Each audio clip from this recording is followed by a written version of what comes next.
Νηρέας 450. Η σπαθάτη σχεδίαση του Νηρέα 450 μόνο βάρκα δεν θυμίζει.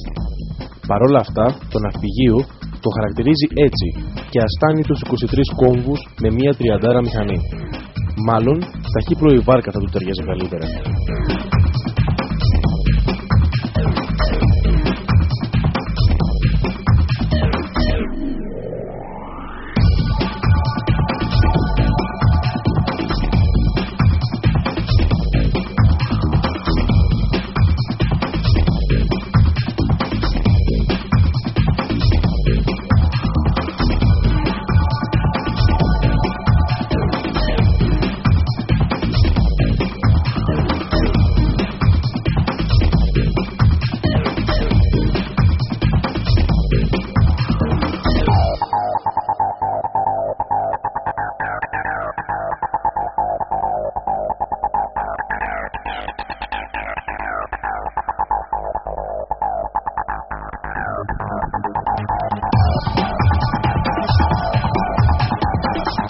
Ένα σκάφος που προορίζεται για ψάρεμα δεν θα μπορούσε παρά να διαθέτει αβέρτο χώρο, ακόμα και αν το μήκος του δεν ξεπερνά τα 4,5 μέτρα. Το μεγάλο πλάτος που έχει και σαν αποτέλεσμα τη σταθερότητα, καθώς και η διαμόρφωση, δημιουργεί το ελεύθερο αυτό χώρο που σου δίνει την αίσθηση μεγαλύτερου σκάφους.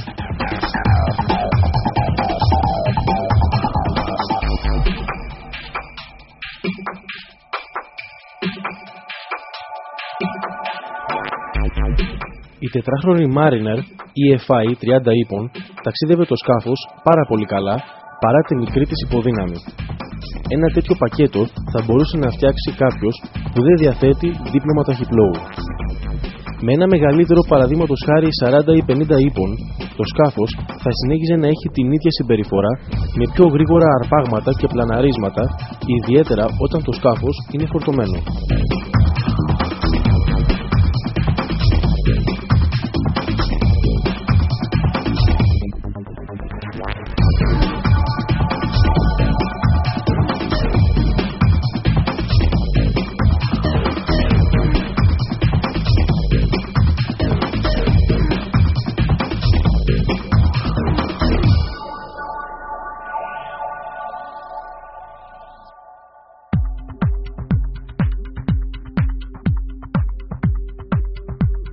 Η πρώτη εντύπωση που είχαμε όταν μπήκαμε στο κατάστρωμά του ήταν ότι το ναυπηγείο προσφέρει πολύ καλό φινίρισμα. Βίδες περαστές αντί για πριτσίνια, βαμμένοι εσωτερικοί χώροι με top coat και γενικά ένα καλό μοντάρισμα είναι η πρώτη αίσθηση που σου δίνει το σκάφος.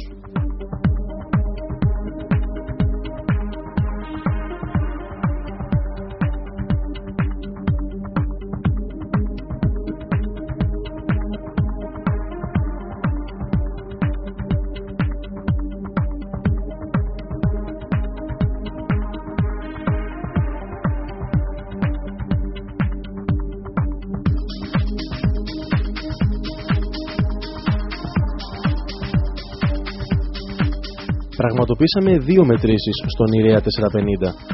Μία με μία προπέλα βήματος 11 και μία με 9,5.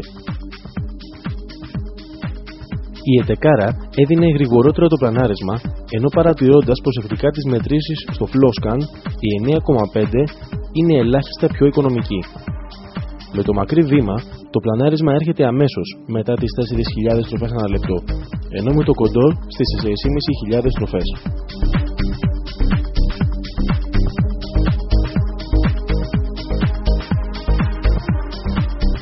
Το Νηρέας 450 είναι ένα πολύ καλό σκάφος για να ξεκινήσει κανείς τις θαλασσινές του περιπέτειες και όχι μόνο, αφού πολλοί είναι αυτοί που αρνούνται να περάσουν σε μεγαλύτερα μέτρα και προτιμούν ένα οικονομικό αξιόπλοο σκάφος που να μπορεί να πέσει στη θάλασσα και με ένα μικρό αυτοκίνητο που θα τους εξυπηρετήσει στα ψαρέματα αλλά και στη βόλτα στη θάλασσα.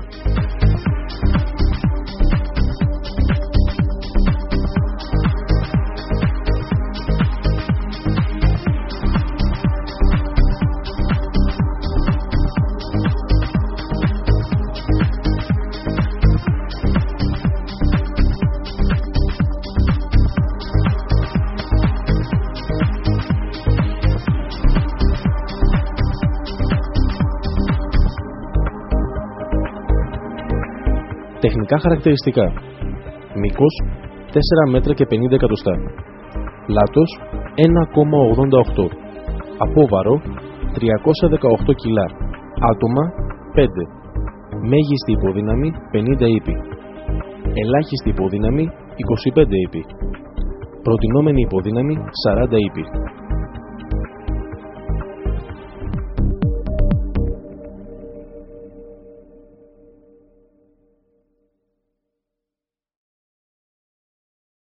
Συνολικά 6 σκάφη